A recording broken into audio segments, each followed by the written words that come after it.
Lahore police की sound system regulation act की खिलाफ वर्जी पर कार्रवाइयाँ जारी हैं। रवा साल 671 मुलजमान गिरफ्तार कर लिए गए, मुकदमा दर्ज किए गए हैं। सदर डिवीजन में सबसे ज़्यादा 178 मुलजमान को गिरफ्तार किया गया। तफसीलात खुर्रम मलिक से जानते हैं। जी खुर्रम।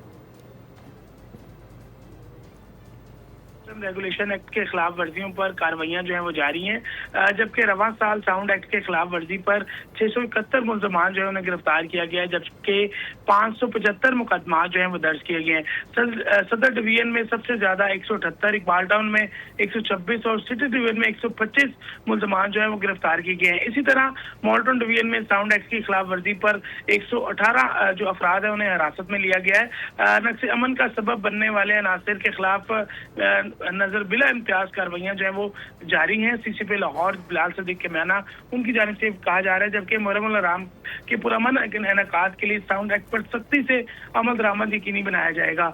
डिविजनल अफसरान साउंड एक्ट पर अमल दरामद के लिए तमाम स्टेक होल्डर से मुसलसल राब्ते में रहें। सीसीपी की हिदायत जो है ये भी सामने आई है, और यकीनन क्योंकि मुहर्रम राम है और इस हवाले से साउंड एक्ट की खिलाफ वर्जी पर जो है वो कार्रवाइयां अमल में लाई जा रही हैं। जबकि इस वक्त तक जो है 671 मुलजमान जो है वो गिरफ्तार किए जा चुके हैं और 575 मुकदमा जो है वो दर्ज किए गए हैं। जी खुर्रम मलिक अपडेट कर रहे थे, आपका शुक्रिया।